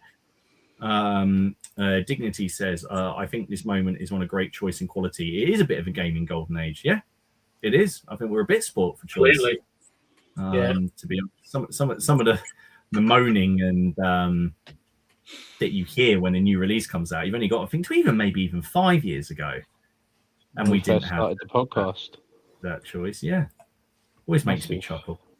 Dan, Call Me or Not was great in the day alongside Portent and Warseer. Yeah, Warseer. Yeah, got about that. What Games Atlantic about 5 years ago? Making No, they weren't, were they? No, they were. There's a long. Yeah, you've been out of the loop for a little while, haven't you? There's a bit of a story behind War Games Factory, which we don't bring on here. But if you look it up, if you look up the War Games Atlantic, yes. Then you'll sort of catch up. But and it's very endearing, actually. Their figure production, 3D printing wise, and all that sort of stuff, is new, and 3D printing's become massive in the last 5 years, isn't it? Huge. Yeah.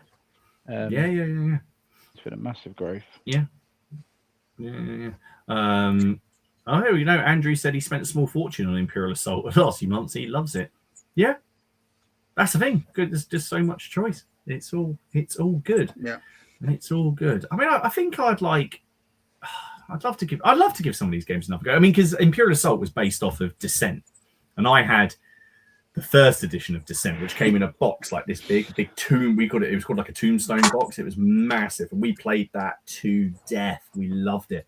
It was just the right amount of dungeon crawler / RPG for when you couldn't play an RPG, and we loved that. And then the second edition of Descent came out, and I wasn't as taken with it. It made it a bit more involved. It wasn't quite so hero questy, which made it sort of more fun. You know, I don't really care about backstories in a dungeon crawler. I just want to be a dungeon crawler. That was a lot of fun. What was it again? There was a board game I was looking at the other day. I've got Gloomhaven, Jaws of the Lion to play upstairs, which is the Gloomhaven's really good. Yeah, I bought the smaller sort of cut down one called Jaws of the Lion, but my plan was to play it at work in break times. And that was about 9 months ago, and it's been just crazy busy ever since. But yeah. It is interesting, sort of the games. We got Catan out there. We taught Tessa how to play Catan the other day, the original one. Yeah, she loved it. She loved it because she could hoard wealth, and she's very good at, like Haley, she's very good at resource management. She loves an Excel spreadsheet. She got into trading. I think I was really bad though, because I think I maybe went a little bit too hard on the trading, because I basically said to her that I was trying to be funny, and I basically said, look, I will give you, I think it was like, I'll give you 3 sheep for that 1 bit of wheat. And I think she twigged onto the fact that obviously I really needed it. And if I really needed it, that was probably because I was going to win. And then I basically said that if she didn't give it to me, I was going to pursue an unwavering vendetta of aggression against her for the rest of the game. And I would just go out of my way, even to my own detriment, to make sure she didn't succeed. And then she looked like she was a bit upset with me, so I had to kind of rein it back in a little bit. No, she's 10. That's all right. She's double digits. It's fine. You've met her. You've met her. Yeah. She has no mercy in her. She has absolutely no mercy. Haley fell over outside our office a few weeks ago. She proper fell down. She just kind of tripped over nothing and fell down. I was in the office. I didn't see this. I keep on meaning to go and check the CCTV, but she fell down. She put her hands out, and she cut all the bottoms of her hands and her knees. And Robin, my other daughter, because they're in the car, but the child looks her up, so they could see her fall over. She was fine, just before people she was fine. But the Robin, my youngest, was sort of banging on the windows like this, going, "Mommy, mommy!" And then when Tessa got out of the car, we just let her out. She goes, "Well, you won't do that again, will you?" That was it. That was it. This is the same girl that I met the first time, and we were at the park, and they went, "Do you want to go in with Ken then?" And they went, "Yeah." Yeah. No, I yeah. You're like, I'm stood here. Like, yeah. Okay. Cheers. Yeah, no, I bet. No, she's very happy to do that. No, Tessa loves a game. Absolutely loves a game. It's cool. I mean, what I might do is I might get hold of that Pillage introductory set, and I might see if she wants to try it. That'd be cool. To be honest, I think that would be a good measure of does it work, because I think it's going to be really good at grabbing younger players. I think you could probably stick that in like WH Smiths or something. I really do. I think that's the kind of thing you're in there. Maybe I was a different kind of child. Viking fighting someone on the front cover, I'd be like, yes, please. Yes, please. Mummy, Mum. Yeah, that's what I would like, please, Mum. That one.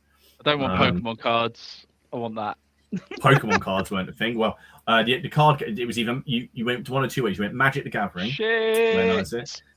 which I didn't enjoy, because there was this kid in our school that really, really liked it, and I hated him, so I didn't want to be associated with it. And there was a Star Wars trading card game by Decipher, and I've got that, and I found it around my mum and dad's. I had like a big binder of these cards. And I've got like these various iterations of Darth Vader, and I looked at them on eBay, and I was stunned. Like one of these cards was like worth like 80 quid. Mm-hmm. Wow. But the problem is it's only 80 quid to someone who's willing to buy it. That's the thing. Yeah. Yeah, you go. Yeah, yes, yeah, no, that's. But yeah, okay, yeah, fair enough. I mean, hopefully Ian will be stocking it, so he might be doing a roaring trade at CrackCon between between Pillage and the Zulu set. I take it you've seen the Zulu set, Ken. Yeah, I have. What were your thoughts? Yeah, I quite like the look of it. Does it come with too many British though? That's the problem if you're doing for the outnumbers, because obviously are they all on one sprue? I remember. Well, the Rorke's Drift set, I think you're using them in smaller you're using one standard British, I think, per area. Whereas in the Assam One set, you'll be using them, as companies. Yeah. Yeah, I think they're pretty cool. Yeah. You know, has it made you want to buy them and to do it now? I'm quite tempted by it, to be honest. I have obviously got a 28mm thing on the go. I am impressed with the models. I think it's shown that they can do stuff a little bit differently. Yeah. I think that it's what we were talking about. I think it's an interesting choice. I think it's going to sell well to a core audience who are interested in it, but not do particularly well further afield. So it'll get them a lot. I think it'll get a lot of interest and a lot of money very quickly. But I still think that a longer term one would have been Alexander. Preferable choice. A big Hail Caesar box like Hannibal. The one that we've talked about on the stream, which I even spoke to them about previously, was doing 1066. And because you've got 3 armies, good campaigns, and those models would be usable for 200 plus years of history. Yeah. So it was a bit more like a one-hit wonder sort of thing. But then I think like they have had a lot of success with Conflict recently. They've sunk a lot of money into Conflict 47, so that why take a gamble? Do something where you're going to get a solid response. What do you think? Yeah, they have sunk a lot of money in Conflict. You are right about that. Yeah. Have any of you pre-ordered it? No, I haven't actually. I knew you would have done, Don. No, I did. I did pre-order the Zamwanda set because I haven't got 28mm for it, and I've always fancied playing it. I just thought the sculpts looked so interesting. I thought, I'm going to give it a go. Why not? Plus, Paul in our club, who I play with a lot, he said he's got quite a large Zulu 15mm army already painted and ready to go. So I can focus on doing the Brits first, and we probably can gain quite quick, which will be great. So I'm intrigued. I do want to see what the rules are they put in place for the Zulus, because they changed it. They said that they've completely changed it. Yeah, I saw in the article they were talking about it. So I'm hopeful, because they are pretty basic in the black powder supplement that exists at the moment. So I don't know. It'd be interesting to see how it plays out, and the figures look great. And even for me, they should be relatively easy to paint quick. Certainly the Zulu should. Yeah. So I'm going to get them. I chose not to. I had a bit of common sense and restraint. Because like I said, I mentioned last week what would happen. I'd buy it, I'd paint it for 5 days, I'd get distracted, I'd paint something else, I'd clear the desk, it'd be put in a stash, and I'd never see it again. And I've got 30-year-old miniatures to buy, so I think the money will be better spent on some. I mean, I'm currently picking up the bits and pieces for a full metal Eldar army from 2nd edition, the entire metal range, and that's not cheap. It's not. It's painful. It's really, really, really painful. But I had one back in the day. I used to run Eldar in 94 and 95. I ran my Eldar army. All metal, all aspect warriors, nice. Guardians. I had the the old Guardian set with the metal torso and the plastic arms. Oh yeah. Do you know I've got some of the old metal wall walkers. I've got a couple of them. All right, cool. Painted up. Yeah, they are pretty cool. I got some stuff off Tony last month. He really set me up with some properly nice Eldar miniatures. So, oh, nice. Yeah, it's just now just checking eBay, going on to all different online stores, and I Tony like rugby. I really want to. I want to start painting them straight away, but I know if I do, the other two projects will get completely abandoned, and I want to get these finished. I'm quite close to finishing my Ultramarines. Actually, I said to Steve, eventually I want to have one of everything from the Codex for my Space Marines. Oh, cool. I just think the Land Raider is going to be outside of my scope, though, because one, they're rare, and two, if you do get them, they look like they've been kicked down the stairs like perpetually for a decade. They're always in mangled, horrific states. Are these the ones where the tracks are visible all the way around? Yeah, so you used to be able to get in 1980. Oh god, 87 to 89, I think it was. You used to get two in a box, and now you can't get one for less than 3 digits. And normally it's missing guns, and it's got 4 inches of paint all over them. So I don't know. I've seen there's a modern Proteus Land Raider for Horus Heresy, and it's a good proxy. It looks like the old Land Raider. It's just slightly bigger, a bit more details, but it's a good replacement. But I'd love to own a proper Land Raider. Okay. I've still got a whole Death Guard 6th edition army. I'm trying to. Well, at some point I should try and get a shot of it. It was the one that I made before Death Guard were their own army. Right. It was just chaos, and I used the Forge World conversion bits to make the Death Guard of the Terminators. So I've got there's a Land Raider, a Predator, a Rhino, Terminators, Plague Marines, Chaos Lord, Chaos Sorcerer, and they're all Nurglified, but not stupidly Nurglified. Just because I always found that Nurgle sometimes went over the top. So I did these as they're still grim and got their guts hanging out, but not like it's not like slug monsters on them and stuff. But no. Right, let's quickly. We're at that time because it's 5:02. Let's do some pictures. As always, you can find all the links to the Facebook group, to our channels, and all that stuff down below. Please click on them, like the stream, like our channels, hate our channels, whatever. Go for it. Oh, by the way, because I know people mentioned it last week, how have the adverts been? Oh yeah, I know. Last week, I played about with the settings, which wasn't. I don't know how much I changed, but has there been adverts? Have they been interrupting the stream? Let me know. Nobody's mentioned. Nobody's said anything. I say it was. I know YouTube made some changes to the way that the stuff works now. So I went into it and tried to. There wasn't a lot of options. There was essentially. There isn't like a turn adverts on, turn adverts off option. It's there was just some other bits about when they appear. Let's quickly see. Apparently, no ads. Good. Okay. That's Cool. good. Well All right done. then. Okay. Cool. Well, let's kick things off. So, Alex did this awesome looking. This is a pain boy. Oh my goodness me! Oh, what nice. the heck is that?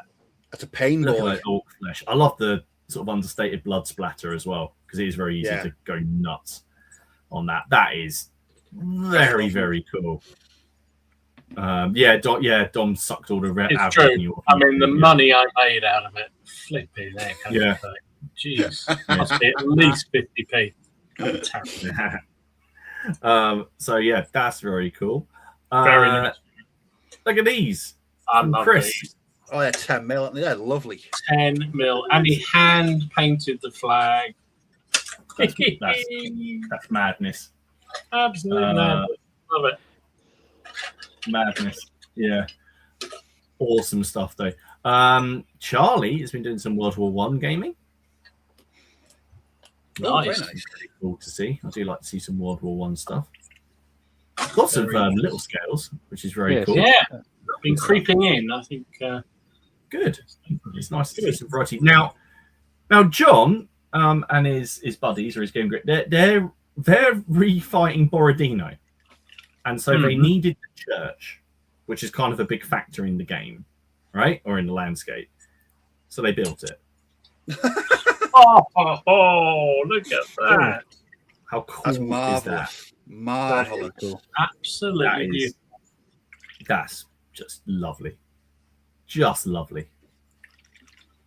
I just want to play a game with it. I have nothing that would work for it. Well, I have French, but lovely stuff. Lynn has been working on some Bretonians.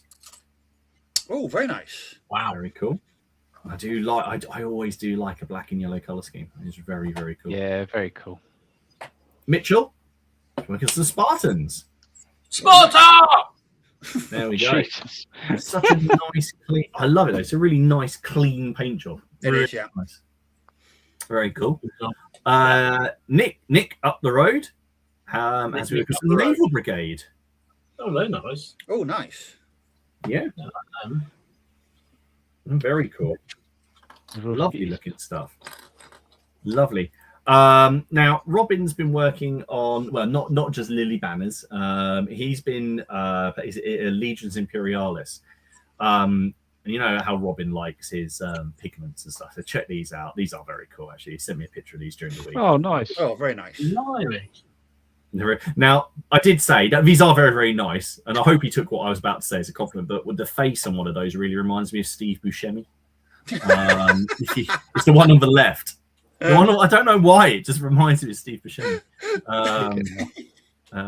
But yeah, it's they're very, very cool. Very cool. Steve has done these. Steve Harbour. Those aren't English Civil War, but I love the work on the squig flesh. Looks amazing. I love the mouths. Heck. It's good seeing squigs. Normally people paint squigs like red or pink, but that is that is top notch work. That Steve, top stuff. Yeah, lovely stuff.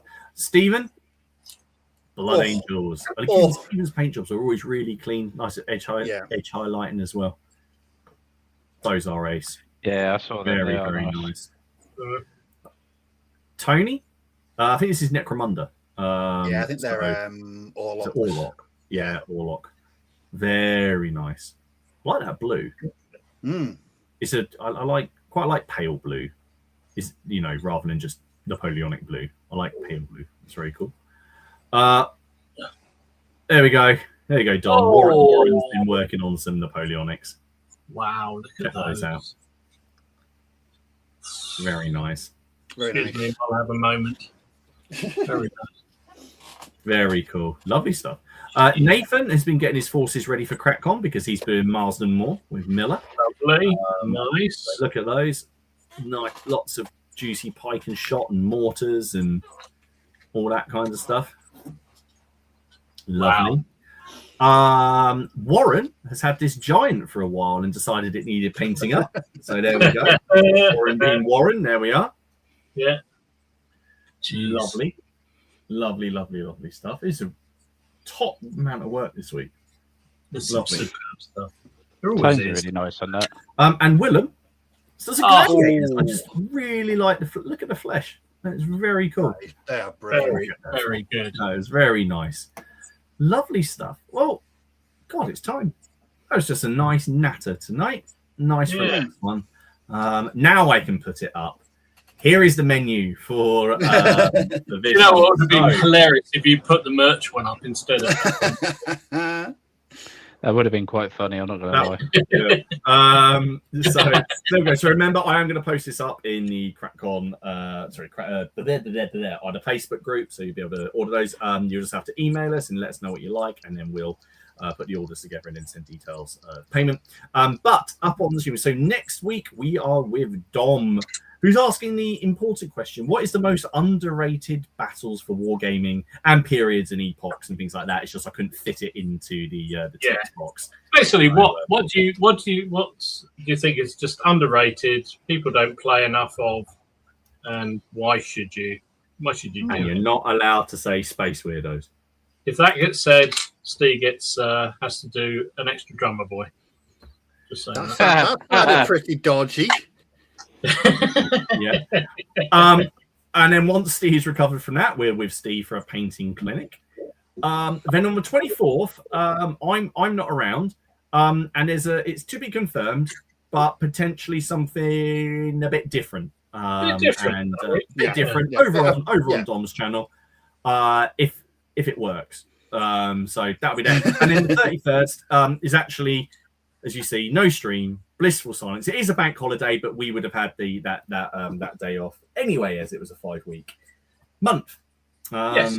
And and then we're sort of on the back end of summer. So thank you very much for hanging out with us. Hope you managed to get some painting done. Hope you chaps have a awesome week. We'll be back with more updates and more stuff next week over on Dom's channel.